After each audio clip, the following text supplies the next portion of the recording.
9 लक्षण ऐसे हैं जो आपके चित्त में नहीं होने चाहिए अगर आप कथा के श्रोता हो तो। पहला लक्षण सठ बुद्धि। कौन सी बुद्धि? सठ बुद्धि किसको कहते हैं? सठ बुद्धि का एक बहुत सुंदर उदाहरण है जो दूसरे को परेशान करने की योजनाएं बनाता रहता है। इसमें आनंद वाला परेशान नहीं, वो तो मैं भी करता हूं। किसी के, अब हमने एक बंदूक मंगाई है पानी वाली, मुक्तिनाथ में जो नहीं नहा रहे उन पर मारता हूं उसको। तो ऐसा नहीं, ये सठ नहीं है। सठ कौन? जो दूसरे को केवल रुलाने, परेशान करने और उत्पीड़ना करने की योजनाएं बनाता रहता है। हमारे पीछे बहुत सठ पड़े रहते हैं। कौन सी कथा में क्या बोल दिया, कब कहां क्या कर दिया, इनको पकड़ो, घसीटो, नीचे फेंको, इतनी सी उम्र में कैसे उड़ रहा है ये, इसके इतने शिष्य कैसे हो रहे हैं, इसको इतने लोग कथा क्यों सुन रहे हैं, ये अच्छी बात नहीं है, इसको करो। ये सठ बुद्धि है। ये 9 लक्षणों में पहला लक्षण है, अधिकारी यदि बनना चाहते हो तो ये लक्षण नहीं होना चाहिए। सठ लक्षण नहीं। किसी की भी श्रेष्ठता से आप प्रसन्न रहिए, कोई भी आगे बढ़े उससे खुश रहिए, परेशान मत होइए। सठ बुद्धि यदि आपकी है तो आप कथा के अधिकारी, नाथ के अधिकारी नहीं बन पाओगे। मैं फिर कह रहा हूं, मुक्ति के बन जाओगे, नाथ के नहीं। मुक्ति का अधिकार तो रावण को भी मिला था ना, मुक्ति तो कंस को भी मिली है, मुक्ति पूतना, अघासुर, बकासुर, धेनुकासुर, ताड़का, इन सबको भी मिली है। और मुझे ऐसा लगता है मुक्ति जब मिलती है तो वैकुंठ में भी विभाजन होगा। जो दुष्ट प्रवृत्ति के लोग हैं, जो भगवान के हाथों मारे गए हैं, उनको भी तो मुक्ति मिलती है। उनका एक सेक्शन अलग होगा। जैसे स्कूल में ABC सेक्शन होते थे ना, ए सेक्शन में कौन है? जो लोग भक्त परायण मुक्ति प्राप्त किए हैं। B सेक्शन में कौन है? बोले गलती से बस भगवत भजन कर लिया, मन में इच्छा तो माता पिता की थी मुक्तिनाथ जाने की, जबरदस्ती बालक भी चला गया, तो चलो इसको भी मुक्ति मिल गई, लगे हाथ, दूसरे की कृपा से हमको मुक्ति मिली। वो B सेक्शन में होते हैं। और C सेक्शन में कौन रहते हैं? कभी जीवन में भजन नहीं किया, कभी कुछ बस उपद्रवी किए हैं, सठ बुद्धि में रहे हैं, बुरा बुरा किया है, लेकिन जैसे रावण की तरह अंतिम बाण राम का लगा है इसलिए मुक्ति मिली है। कंस भगवान के हाथों मरा है इसलिए मुक्ति मिली है। तो कई बार इन सठों को भी, ये 9 लक्षण जो मैं बता रहा हूं, इनको भी मुक्ति मिल जाती होगी, लेकिन वैकुंठ में C सेक्शन में रहते होंगे ये। इनके बेंच के आगे रावण ही बैठा होगा 10 सिर वाला, कि भाई क्या करके आए हो, मुक्ति तो मिल गई तुमको। पीछे पूतना ही बैठी होगी, इधर उधर ताड़का और ये सब राक्षस ही बैठे होंगे। ये राक्षसों को भी मुक्ति मिलती है। तो जो मुक्ति वैकुंठ में राक्षसों का जोन है, वहां जाते होंगे ये 9 लक्षण वाले। इसलिए 9 लक्षण मत लाना। मुक्ति तो मिल जाएगी, नाथ नहीं मिलेंगे। पहला सठ, सठ बुद्धि नहीं। दूसरा हठशील, जिद्दी। बहुत जिद्दी नहीं होना है। एक कार्य के लिए इतनी जिद कर देते हैं कि बस पूछिए मत। बाल चेष्टा अलग बात है, छोटे बालक जिद करते हैं उनकी अलग बात है, पर बड़े होकर के भी जिद कर रहे हैं। छोटी छोटी बातों की जिद है। भोजन नहीं कर रहे, क्यों नहीं कर रहे? सुबह सुबह सबने सैंडविच खाया, मुझसे पूछा ही नहीं, इसी बात से नाराज हो गए। जिद्दी स्वभाव है, जिद्दी। और एक बात बोलूं, भक्त को भी जिद्दी नहीं होना चाहिए। कई बार प्रतिकूल परिवार है, नहीं भेज रहे वृंदावन, नहीं भेज रहे कथा में, कोई बात नहीं। ये द्वापर नहीं है कि गोपियों की तरह प्राण त्याग के आप चले जाओ, कोई बात नहीं। जिद्दी नहीं बनना है। आप एकांत में बैठो, नाथ हो सकता है कि अभी आप ही नहीं चाह रहे होंगे मिलना, कोई बात नहीं, जब आप बुलाओगे तब आएंगे। लेकिन हाँ, हम तड़प रहे हैं, हमें बुला लीजिए। वो बहुत जिद नहीं करते। जिद्दी स्वभाव, और विशेष रूप से विषयों के प्रति, व्यवहार के प्रति, संसार के प्रति जिनका जिद्दी स्वभाव है, उनको क्या बोलते हैं? हठशील। ये भी कथा के अधिकारी नहीं। दूसरा लक्षण। तीसरा लक्षण, कल हम परसों इस पर चर्चा कर रहे थे, ईर्ष्या। किसी की उपलब्धि देख करके हमने किया कुछ गलत नहीं, पर मनी मन कशक रहे हैं, ये आगे कैसे बढ़ गया, इसको ऐसे कैसे मिल गया, ये ऐसा कैसे हो गया। इसको क्या बोलते हैं? मात्सर्य दोष। ये मात्सर्य दोष तीसरा लक्षण। नाथ के अधिकारियों में ये लक्षण नहीं होने चाहिए। तीसरा लक्षण ईर्ष्या। और चौथा लक्षण, कथा में मन लगा के कथा ना सुनने वाला। बार बार कभी उबासी ले रहा है, कभी निद्रा को प्राप्त कर रहा है, कभी आलस में बैठा है, घड़ी देख रहा कब होगी पूरी। नहीं, उसको भी नाथ का अधिकार नहीं मिलता, नाथ नहीं मिलते। कथा में मन लगना, श्रीमद् भागवत जी में प्रथम स्कंद में एक श्लोक है बहुत सुंदर, और मैं अधिकतर कथाओं में से श्लोक का वाचन करता हूं और सब लोगों को इस बात को समझाने का प्रयास करता हूं। वहां स्पष्ट रूप से कहते हैं कि ठाकुर जी आपसे प्रसन्न है, इसका प्रमाण क्या है? कि धर्मस्वनिष्ठितः पुंसां विश्वक्सेन कथासु यः नोत्पादयेदधिरतिं श्रम एव हि केवलम। ठाकुर जी आपकी सेवा से, आपके व्रत से, आपके नियम से, आपकी तीर्थ यात्रा से, आपके धाम गमन से प्रसन्न हैं, इसका प्रमाण क्या है? विश्वक्सेन कथासु यः। आप एक भी एकादशी नहीं छोड़ते, निर्जला और करते हैं एकादशी पर। आप हर साल जगन्नाथ, द्वारिकानाथ, बद्रीनाथ जाते हैं। आप हर कार्तिक मास में दीपदान करते हैं और आदि आदि सब कुछ करते हैं, पर आपसे ठाकुर जी प्रसन्न हैं, इस बात का एक ही प्रमाण है कि जब कथा होती है तो आप बिल्कुल विचलित नहीं होते, ध्यान पूर्वक श्रवण करते हैं, उत्साह पूर्वक कथा में रहते हैं, बिल्कुल उबासी आलस से दूर दूर तक नहीं रहता है, परम प्रसन्न उत्सुक होकर के कथा श्रवण करते हैं। ये प्रमाण है इस बात का कि ठाकुर जी आपसे प्रसन्न है। आप कहेंगे महाराज जी चलो आपकी कथा में तो थोड़ा पद भी हैं, थोड़े संगीत भी हैं, थोड़ी बातें भी हैं, थोड़ी कथा भी है, पर कई जगह तो कथा ऐसी भी होती है कि मन ही नहीं लगता, वहां क्या करें? ऐसे में भी मन लगाना है। उसमें आज मुझसे किसी ने प्रश्न किया कि महाराज जी क्या अपने आचार्य, अपने संप्रदाय के आचार्य की ही कथा सुननी चाहिए, दूसरे की नहीं? ऐसा बिल्कुल नहीं, सबकी कथा सुनो। हमने तो पहला नियम ही यही बनाया है कि सबको सुनो, किसी के प्रति भी ये भाव मत रखिए क्या पता कुछ कहां क्या मिल जाए, है ना? सबकी कथा सुनो, सबको श्रवण किया करो, कोई बिल्कुल रोक टोक नहीं। हमारी व्यासपीठ से तो सबको श्रवण करना चाहिए। और वहां बैठ करके, और कई बार तो कठिन कठिन कथाएं सुना करो, और वहां पर जब नींद आवे तो समझ जाना वो हो ठाकुर जी अभी प्रेम नहीं करते। कथा में, सत्संग में मेरी रुचि। चैतन्य महाप्रभु के चरित्र में एक बात आती है कि एक बार किसी ऐसे की कथा चल रही थी, ज्यादा विद्वान नहीं था, महाप्रभु जी पहुंच गए और इतना भावुक हुए, उसकी कथा में इतना भावुक हुए, रो रो करके बेहाल हो गए। और जब जब वो कृष्ण नाम कहता तो दोनों भुजा उठा करके नृत्य की स्थिति में आ जाते। बाकी सब लोग बोले ऐसा तो कुछ नहीं सुना रहे, ये तो बड़ी सामान्य सी बात कर रहे हैं, और महाप्रभु जी की दशा देखो। लोगों को कथा के स्तर से पता चलता है। जैसे हम उनकी कथा नहीं सुनते, क्यों? उनकी कथा में ऐसा, ठीक है, कथा में भी कई जगह मिलावटें होने लग गई हैं, कथा में भी कई जगह बहुत कुछ होने लगा है, लेकिन हमको उसमें क्यों पढ़ना है?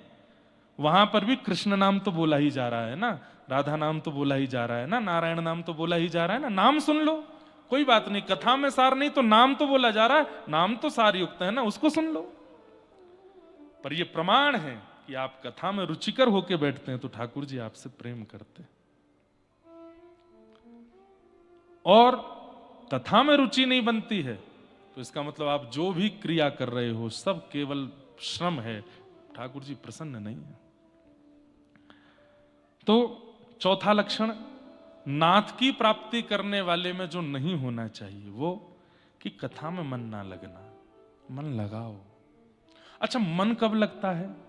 जब पता चल जाए कि वस्तु मेरा कल्याण करने वाली है, तो मन लगता है। जैसे भोजन की भूख होती है तो भोजन करने में बड़ा मन लगता है। कभी कढ़ी से खाएंगे, कभी दाल से खाएंगे, बीच में अचार भी लगा लेंगे, पापड़ लाओ पापड़, पापड़ खाएंगे। कुछ मिष्ठान नहीं है क्या? मिष्ठान नहीं है? हाँ अरे वाह गुलाब जामुन लाओ, आंवले का अचार होता, आनंद आ जाता, वो भी खा रहे हैं। टेंटी का अचार, अरे वाह भैया तुमने तो आनंद कर दिया, लाओ। जब पता चलता है कि इससे मैं तृप्त हो जाऊंगा, इससे मुझे सुख मिलेगा, आनंद मिलेगा, तो भोजन में कितनी रुचि बनती है। ऐसे ही जब हमें ये पता चल जाए कि कथा मेरा कल्याण करने वाली है, मेरे जीवन का उद्देश्य जो भगवत प्राप्ति है वो इसी से ही मिलने वाला है, तो कैसे नहीं बनेगी रुचि? बनेगी, निश्चित बनेगी। इसलिए पहले कथा को अति आवश्यक बनाइए, फिर कथा सुनने जाइए, तब मन लगेगा, नहीं तो नहीं लगेगा। हमारे लिए हम तो हर साल हर कथा ही करते रहते हैं, हमको तो बोर हो जाना चाहिए था बहुत जल्दी। 10 साल हो गए, लेकिन एक कथा में भी उबासी नहीं आती, एक कथा में भी आलस्य नहीं आता। क्यों? क्योंकि पता है कि इसी से ही मेरे गिरधर प्रसन्न होंगे। अब धीरे धीरे जब से हम व्यस्त हो गए, हम लाल जी की बहुत सेवा नहीं कर पाते। अभी भी लाल जी वृंदावन में, जबकि इस कथा के मुख्य यजमान वही हैं। आपको पता है, हमारे जो कथा के यजमान हैं, इन्होंने कार्ड में भी मुख्य आयोजक प्यारे श्री राधा गिरधर लाल, वही आयोजक हैं। बढ़िया आयोजक हैं, घर में बैठे हैं। लेकिन एक बात बोलूं, हमको ऐसा लगता है कि जो नहीं आए, इतनी दुर्गमता का अनुभव नहीं करना पड़ा, इतनी मार्ग की और फ्लाइट के खर्चे ऐसे वैसे, उसका वो बेचारे बैठे हैं, बढ़िया हैं। नहीं, 43 डिग्री सेल्सियस है वहां पे, और यहां पे अभी भी शायद 8 या 9 होगा। जब हमको शॉल और जैकेट में घर वाले देख रहे हैं तो बहुत ईर्ष्या कर रहे हैं, बोले यहां एसी फेल हो रहा है भैया, तुम कहां गए हो? परसों मैं फोन पे बात कर रहा था घर पर रात्रि, तो मैंने बताया, मैंने कि यहाँ हाईएस्ट टेम्परेचर पहुंचा आज। बोले अच्छा कितना? मैंने 11। बोले ऐसा फोन काट दो। बोले यहाँ टेम्परेचर देख ही नहीं रहा है, 43 पहुंच गया है। और उसमें भी उत्तर प्रदेश में एक नियम है कि जब 40 से ऊपर टेम्परेचर जाता है तो लाइट कटती है घरों की, लाइट और चली जाती है। अब केवल उत्तर प्रदेश में होता है कि और भी कहीं पता नहीं, पर ये होता है। सर्दियों में लाइट नहीं जाती हमारे भारत में, गर्मियों में लाइट जाती है। अभी तो फिर भी जब से हमारे साधु जी आए हैं सत्ता में, तब से लाइट वाइट नहीं जाती इतनी। उससे पहले तो छतों पर सोते थे हम लोग वृंदावन में, जब सेवा कुंज के पास घर था, छोटे छोटे थे हम लोग, तो रात्रि में सेवा कुंज दिखता था हमारी छत से। जहां रात्रि जाना अलाउ नहीं है वहीं हम लोग सोते थे। रात भर सब बच्चे ऐसे, वो जो घर की दीवार होती वहां पे ऐसे बैठ जाते थे। वो सुन घुंघरू की आवाज आई क्या, ऐसे हम लोग सब अनुभव करते थे। सेवा कुंज में बहुत आनंद होता था। हमारे आचार्य जी इनकी तो गोद में खेले हैं, हमारे चक्रपाणी जी महाराज, हमारे राम साय त्रिपाठी जी, ये सब इनकी गोद में खेले हैं हम, और इन्हीं सबके आशीर्वाद से आज कथा कर रहे हैं।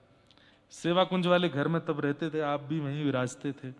हमारे पूज्य गुरुदेव दादा गुरु श्री रामानुज प्रपन्नाचार्य गुरु जी, आप दोनों महापुरुषों पर उनकी बड़ी कृपा।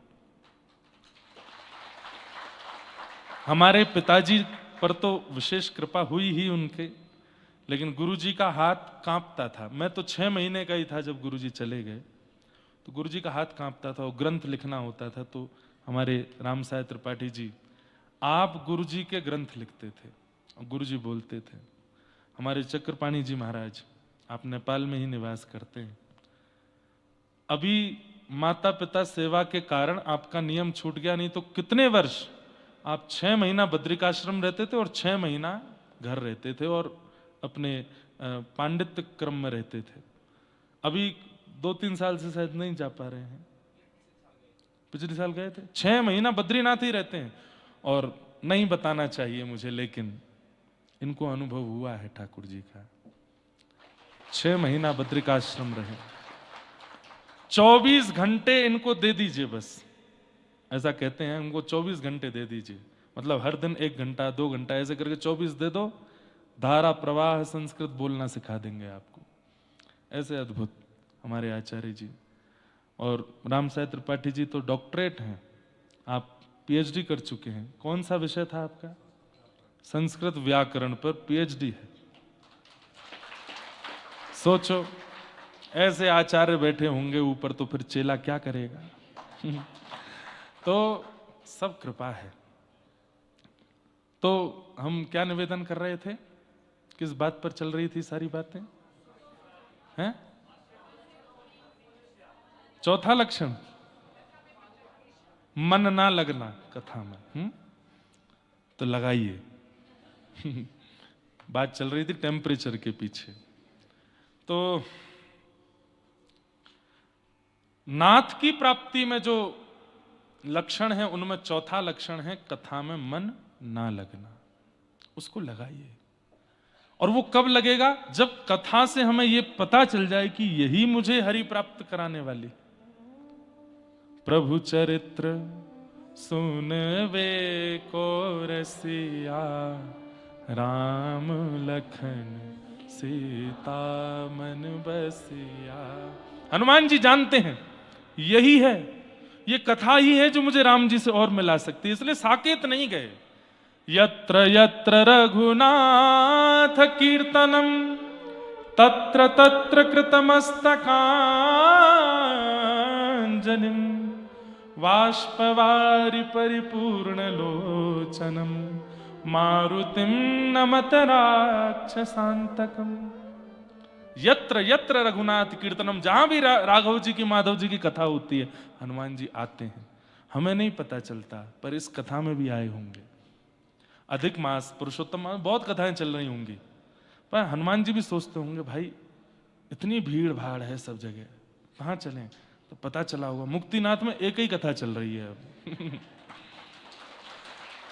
एक कथा और चल रही है रामानुज कोट में, वो तो मास कथा चल रही है। एक आचार्य जी यही नेपाल के ही कथा कर रहे हैं वहां। पर साप्ताहिक कथा हिंदी भाषा में तो यही चल रही है। हनुमान जी बोल रहे होंगे कि चलो वहीं चलते हैं। आके बैठ जाते होंगे चुपचाप, हमको नहीं पता चलता है। और वो निश्चित सुनते हैं। और आप क्या कहेंगे? आज से सुन रहे हैं, 3 युग से सुन रहे हैं। वो कथाएं वो कितनी बार सुन चुके हैं। अरे वक्ता के पास भी वो विषय नहीं होगा जो हनुमान जी पर है, लेकिन फिर भी दीन बन के जाते हैं, कथा सुनते हैं और रोते रहते हैं। प्रमाण क्या है कि हनुमान जी कथा में बैठे होंगे? तो उनका प्रमाण क्या है कि कौन से हैं हनुमान जी? बोले जितनी देर कथा चलती है वाष्पवारि परिपूर्ण लोचन, आंखें भरी ही रहती हैं, नेत्रों से आंसू ही गिरते रहते हैं। वही है हनुमान। तो चौथा लक्षण क्या है? मुक्ति की प्राप्ति। अब विषय बार बार नहीं बोलूंगा मैं पूर्व का। मुक्ति और नाथ दो में चल रही है बात। नाथ की प्राप्ति करने वालों में यह चौथा लक्षण नहीं होना चाहिए। कथा में मन लगाओ। 5वां लक्षण, नाथ की प्राप्ति किसको नहीं होती है? द्विजद्रोही। द्विजद्रोही, द्विज का अर्थ मैंने बताया, जिसके 2 जन्म होते हैं। वो ब्राह्मण है और वो भक्त है। भक्त, संत, साधु, हरिजन, इनका जो द्रोह करते हैं, ब्राह्मण का जो द्रोह करते हैं, विप्रों का जो द्रोह करते हैं, ऐसे को नाथ की प्राप्ति नहीं होती। इसलिए भूल करके भी कभी वैष्णव अपराध, द्विज अपराध मत कीजिए। आपका एक अपराध आपकी जीवन भर की सारी भक्ति को सिमट करके गंगा में प्रवाहित कर देता है, नहीं मिलने देगा ठाकुर जी से। इसलिए वैष्णव अपराध मत किए। और अपराध 3 प्रकार से होता है, मनसा, वाचा, कर्मणा। मन से भी अपराध होता है। आपने केवल कोई बात सुन ली किसी की और तुरंत उसके बारे में अनर्गल विचार करने लगे, अरे हाँ हमको लग तो रहा था, ऐसा ही है। ये मानसिक अपराध हो गया। बोल दिया, किसी 4 आदमी से जाके कह और दिया, ये वाचिक अपराध हो गया। और फिर सन्मुख आकर के उनका अपमान कर दिया, ये कार्मिक अपराध हो गया। मनसा, वाचा, कर्मणा, 3 प्रकार से अपराध बिल्कुल मत कीजिए। हम कह रहे हैं भैया तुम्हारे सामने वैष्णव के लाख अवगुण प्रकट कर दिए जाएं, फिर भी उनके प्रति अपराध बुद्धि मत रखो। तिलकधारी हैं, कंठीधारी हैं, भगवद यश गाते हैं, भगवद यश सुनते हैं, भगवद कीर्तन करते हैं। चाहे उनके बारे में अब दुनिया चाहे जो कहे, वो मेरे आचार्य हैं, वो मेरे हरि के प्रिय हैं और हरि के प्रिय मुझे प्रिय हैं। द्विज द्रोह नहीं करना है, ये 5वां लक्षण नाथ की प्राप्ति करने वाले में नहीं होना चाहिए। 6वां लक्षण नाथ प्राप्ति में जो विघ्न डालता है, लोभ। लोभ सदा दूसरे की वस्तु पर ही होता है, दूसरे की वस्तु पर ही हमारा चित्त जाता है और उसे अपना बनाने की इच्छा हो जाती है, वही लोभ है। पाप के बाप का नाम है लोभ। पाप के पिताजी, पिताजी मतलब इन्हीं से ही जन्म होता है लोभ का, पाप का, लोभ से। लोभ नहीं करना है। एक बहुत सुंदर कथा कल आचार्य जी सुना रहे थे हमको कि एक राजा थे, उनकी एक घर में कोई संतान का जन्म नहीं हुआ। ध्यान से सुनना। उनके एक पुरोहित जी थे, उनमें थोड़ा सा लोभ आ गया था। लोभ किसी में भी आ सकता है, इसलिए कहीं केवल पुरोहित कर्म करने वाले या ब्राह्मणों के लिए ही हम कह रहे हैं ऐसा मत सोचिएगा, लोभ किसी में भी आ जाता है। तो एक राजा थे, बहुत संपन्न थे, बहुत संपत्ति थी उनके पास, लेकिन कुल में कोई वंशधर नहीं था आगे। अपने पुरोहित जी से कहते थे कि कुछ अनुष्ठान कीजिए, कुछ यज्ञ कीजिए, घर में कोई तो बालक संतान हो, और पुत्र ना भी हो, पुत्री हो जाए तो फिर पुत्री का जिससे विवाह करेंगे उसको अपना राज्य दे देंगे। तो खूब अनुष्ठान आदि किए, लेकिन भाई समय से पूर्व कुछ नहीं मिलता, समय होने पर ही सब मिलता है। एक समय आया और रानी गर्भवती हुई और उनके गर्भ से बड़े शुभ समय पर एक पुत्री ने जन्म लिया।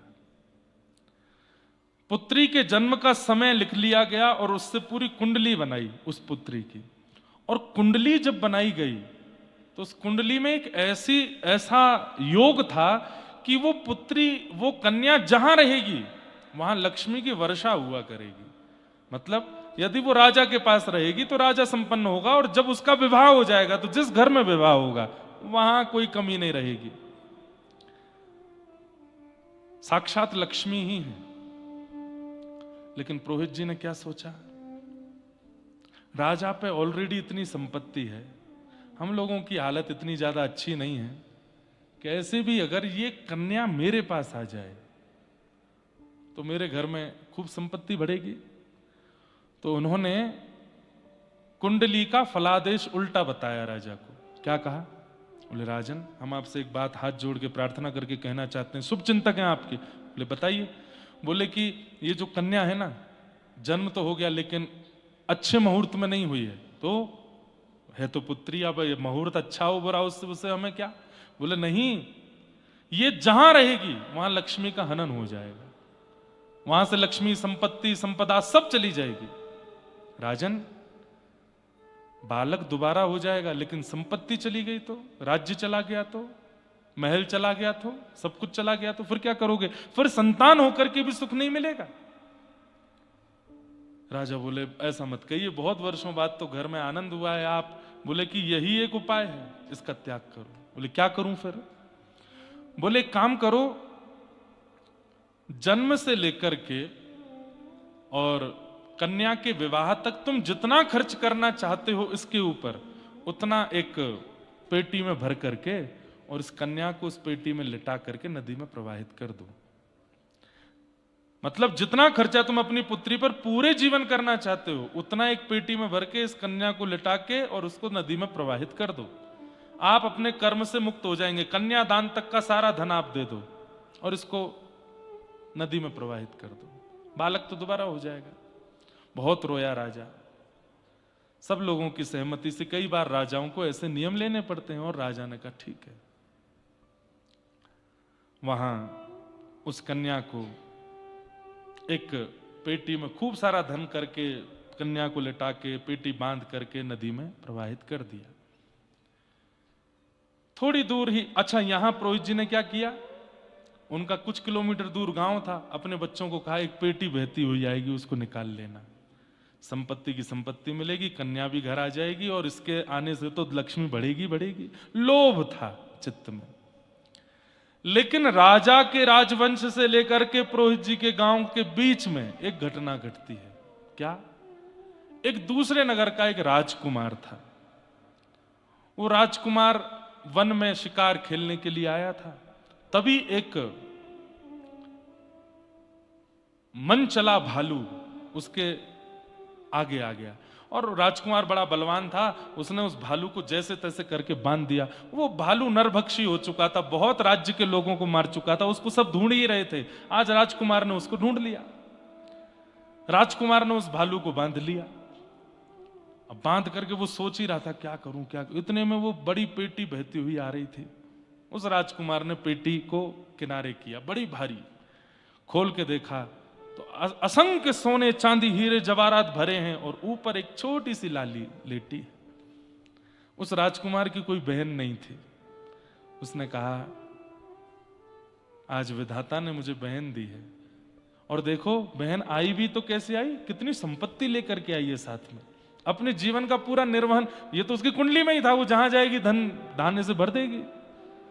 राजकुमार ने उसको निकाला, सारा धन संपत्ति जो थी, बोले ये इसी का है, इसी के लिए रहेगा, इससे महल बनवाऊंगा अपनी बहन का, अपने सब सैनिकों का सब धन धान्य ले जाओ। सुनो पेटी खाली करके दे दो। पेटी खाली करके बोले इसमें क्या करूं, बोले इसमें भालू को डालो। बोले ये भालू बहुत उपद्रवी है। हाथ पैर बांध करके भालू के और उसको पेटी में बंद कर दिया। वो कहा बहा दो। आगे पुरोहित जी के बालक खड़े थे, पेटी आ रही होगी बहती हुई, और पुरोहित जी ने कह दिया था खोलना नहीं, चुपचाप, बहुत भारी होगी, 10-5 अपने मित्र भी ले जाना, उठा करके पेटी को मेरे कक्ष में किनारे में धर देना, मैं जब तक नहीं आऊं खोलना नहीं।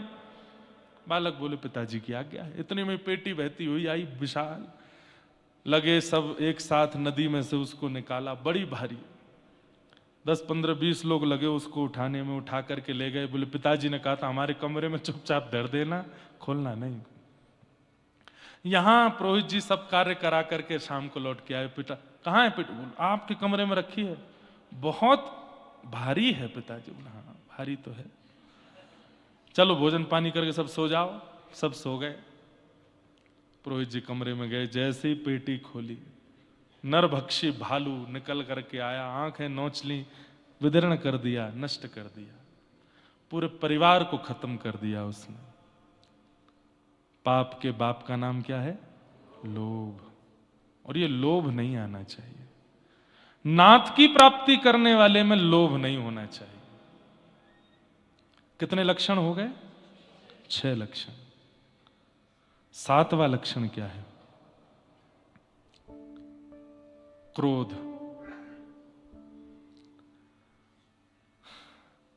भगवत परायण वैष्णव में अगर क्रोध है तो वो भजन नहीं करता है। कई बार मैं अपने श्रोताओं को भी देखता हूं, शिष्यों को भी देख लेता हूं, और जब मुझे क्रोध दिखता है तो मुझे पता चलता है कि अष्टाक्षर नहीं करते, ये मूल मंत्र नहीं करते। आपको मुझसे ज्यादा क्रोध नहीं आ सकता। क्यों? क्योंकि भाई जब कोई व्यक्ति, उसका काम ही है यहां से वहां, यहां से वहां, यहां से वहां जाना, इतने सारे लोगों को संग रखना, साथ में संगीतज्ञ भी हैं, ब्राह्मण जन भी हैं, भक्ति पथ का कार्य देखने वाले कई बालक भी हैं, ये हैं वो, सबको कौन देखता है? अकेला मैं। इसके बीच फिर अपना अध्ययन भी करो, घर परिवार भी देखो, गृहस्थाश्रम है उसको भी चलाओ। इन सबके चलते इतना क्योस होता है दिमाग में, क्रोध आ ही जाता है। पर आप कभी भी किसी से पूछ लेना, क्रोध में कुछ अनर्गल नहीं करता, मैं मौन हो जाता हूं, बात नहीं करूंगा, मिलूंगा नहीं, चर्चा नहीं करूंगा, लेकिन क्रोध को हावी नहीं होने देता। इसको मैं अभिमान युक्त होकर के नहीं कह रहा हूं, आप सीखो इसलिए कह रहा हूं। आप में से लोग 40 वर्ष, 50 वर्ष, 60 वर्ष के बैठे हैं, मैं 28 वर्ष का आपको बोल रहा हूं। क्रोध ये प्रमाण है इस बात का कि आप भगवत मिलन के प्रति सीरियस नहीं हो, इसलिए क्रोध को आने देते हो, क्रोध को हावी होने देते हो। हमारा स्वभाव ऐसा है, क्रोध की स्थिति बनी तो मानव स्वरूप है क्रोध से। इसको रहने दो भाई, इसमें लग जाएगा, लगा दो। क्या बता रहा था मैं? हाँ, क्रोध। तो क्रोध से बच नहीं सकते, आता है, वो तो स्वभाव है, हम मानवों का क्रोध आएगा। पर क्रोध की भी श्रेणी होती है, कैसे आता है, कितना आता है, क्यों आता है। कितना भी क्रोध आवे, मौन हो जाओ, उसको हावी मत होने दो। मेरा स्वभाव है कि यदि क्रोध दिलाने वाला व्यक्ति, और क्रोध भी ज्यादातर जैसे बार बार एक विषय समझाया गया हो फिर भी नहीं हो रहा हो तो क्रोध आता है, या फिर कोई बताने पर भी प्रतिकूल व्यवहार कर रहा हो तो क्रोध आता है, और या फिर बेवजह की बातें बना करके बोल रहा हो तो क्रोध आता है। और एक ही स्वभाव है, मौन होना, और बहुत बड़ा अपराधी है तो उससे दूर हो जाना। बस ये दो ही काम हम करते हैं, तीसरा कोई नहीं कि उपद्रव, चिल्ला दिए हूं, गाली गलौज। मैंने ये भी अभिमान युक्त होकर नहीं कह रहा हूं, नाथ रक्षा करें, आज तक कभी गाली का शब्द जीभ पर नहीं आने दिया। जिस जीव से भगवत कथा कहते हैं उस पर गाली आने देंगे? और जब कोई वैष्णव हमको दिखता है ना, उनके मुख से गाली निकल रही है, उनके मुख से अपशब्द निकल रहे हैं, तो मन में आता है कि फिर ये कथा क्यों कर रहे हैं। जिस जिह्वा से व्यास जी और तुलसीदास जी की वाणी बोली जा रही है, साक्षात कृष्ण प्रकट किए जा रहे हैं, उससे अपशब्द क्यों? नहीं, क्रोध को मत आने दो, क्रोध को मत आने दो। हमारे लिए बहुत अपशब्द प्रयोग किए लोगों ने, बहुत विषयों में अपशब्द प्रयोग किए, पर उन अपशब्दों से उन्हीं के प्रति दया आने लगी कि क्यों बोलते हैं ऐसा। इस शब्द को प्रयोग करने से अपनी जीव खराब कर रहे हैं। इसलिए क्रोध, अगर नाथ की प्राप्ति के लिए सीरियस हो तो क्रोध नहीं आने दोगे, और क्रोध आवे भी तो मौन हो जाओ, शांत हो जाओ, बोलो मत, एकांत में चले जाओ। अलग अलग प्रकार के क्रोधी लोग हैं, सबसे बढ़िया बताऊं, सो जाओ। जैसे ही क्रोध आवे, कुछ अनुचित हुआ है, मन के मुताबिक नहीं हुआ, जाओ बढ़िया खा पी के सो जाओ, सुबह तक ठीक हो जाएगा। क्रोध ज्यादा देर रहना नहीं चाहिए, क्योंकि क्रोध क्या है पता है, ये एक प्रकार का इन्फेक्शन है। जैसे एक इन्फेक्शन हमारे शरीर में कहीं भी हो जाए, बॉडी पार्ट में, उसको बहुत देर रहने दोगे तो क्या करेगा, धीरे धीरे बढ़ता जाएगा, हाथ से फिर हृदय तक आएगा, मुख तक जाएगा, बुद्धि तक जाएगा, चरणों तक जाएगा, सबको खराब कर देगा। क्रोध को जितनी जल्दी हो सके निकालने का प्रयास करो। जैसे आया तुरंत समाधान ढूंढने लगो, ये शांत कैसे होगा, ये जो मेरे अंदर उपद्रव चल रहा है ये शांत कैसे होगा। नहीं कोई उपचार मिले तो बैठ जाओ लेकर के हरि नाम और गाने लगो।